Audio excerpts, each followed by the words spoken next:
We all have this feeling of being a self, a distinct I experiencing the world. It feels so real, so immediate. We assume this I makes decisions, feels emotions, and owns our thoughts. This sense of self seems fundamental to our existence, but what if this deeply ingrained feeling is an illusion? What if this I we cling to so tightly is not what it appears to be? This is the startling proposition at the heart of the illusion of the self. Challenging this notion of self isn't merely an intellectual exercise. It has profound implications for how we understand ourselves, our relationships, and our place in the world. Neuroscience paints a fascinating picture of the brain, but it's a picture utterly devoid of a central self. When we look at the brain, we see billions of neurons firing in complex patterns. We see different brain regions responsible for specific functions. We see thoughts, emotions, and sensations arising from this intricate dance of neural activity. But nowhere do we find a separate, independent entity pulling the levers. The I we experience is not found on any brain scan. The idea that the self is an illusion is not new. This concept has intrigued and puzzled thinkers for millennia, leading to profound explorations in both Eastern and Western philosophies. Eastern philosophies, particularly Buddhism, have explored this concept for centuries. The teachings of the Buddha emphasize the notion of anatta, or no self, suggesting that what we consider the self is merely a collection of changing phenomena, devoid of any permanent essence. In Western thought, philosophers like David Hume argued that when we introspect, we find no constant, unchanging self, only a fleeting stream of thoughts and sensations. Hume's radical skepticism challenged the very foundation of personal identity, proposing that the self is nothing but a bundle of perceptions. More recently, thinkers like Alan Watts have used vivid metaphors to illuminate this concept. Watts, a British philosopher known for interpreting and popularizing Eastern philosophy for a Western audience, often spoke about the illusory nature of the self. Watts likened the self to a wave in the ocean, mistaking itself for something separate from the water itself. He explained that just as a wave is a temporary form arising from the ocean, our sense of self is a transient pattern within the broader flow of existence. The wave has a distinct form, but it's ultimately inseparable from the ocean. This metaphor beautifully captures the essence of the illusion of self, highlighting the interconnectedness of all things. Similarly, our sense of self arises from the constant flow of experience, but mistakes itself as something independent.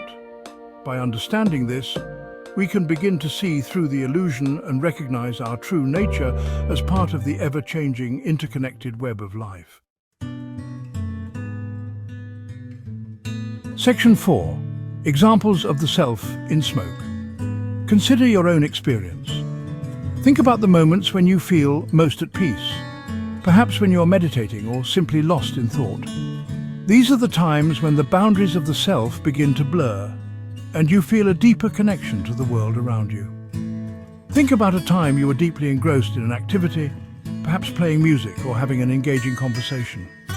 In these moments, you are so absorbed in what you are doing that you lose track of time, and your sense of self seems to fade away.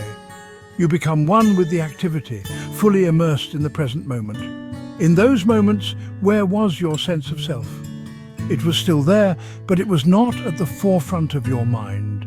Instead, you were completely focused on the task at hand, experiencing a state of flow where everything else seemed to disappear. It likely receded into the background as you became fully present in the experience. This is a common phenomenon, where the self takes a back seat to the experience itself, allowing you to fully engage with the present moment without the constant chatter of the mind.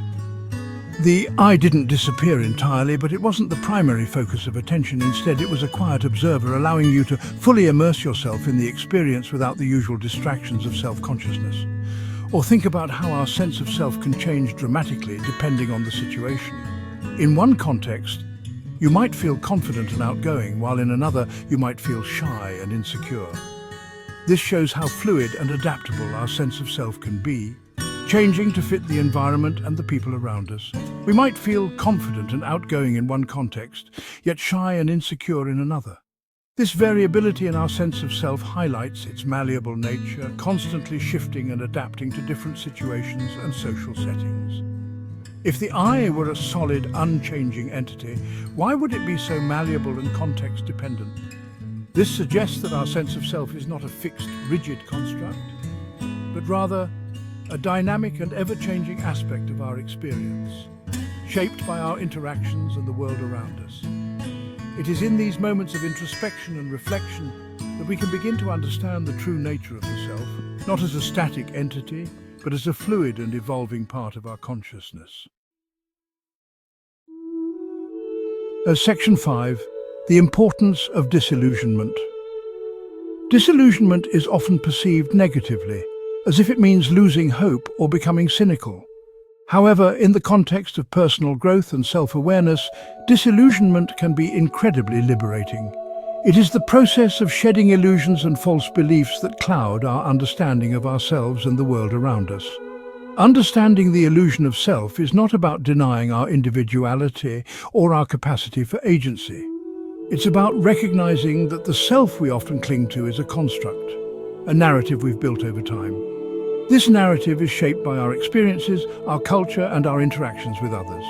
We still make choices, experience emotions, and live our lives. These experiences are real and valid. However, by understanding the constructed nature of the self, we can approach these experiences with a sense of curiosity and openness, rather than being confined by a rigid identity.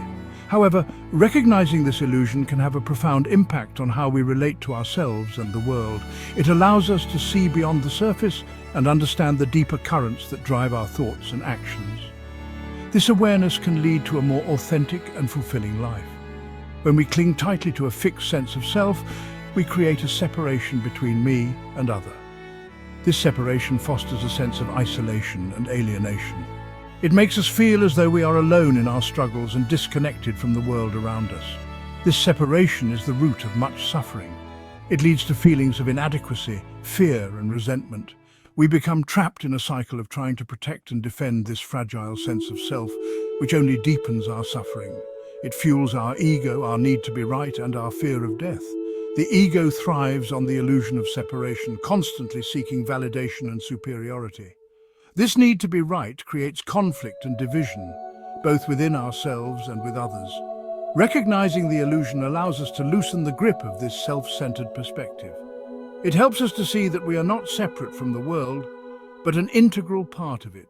This shift in perspective can lead to a profound sense of peace and interconnectedness. It opens us up to greater compassion, connection, and peace. When we let go of the illusion of separation, we can connect with others on a deeper level. We become more empathetic and understanding, recognizing that we are all part of the same human experience.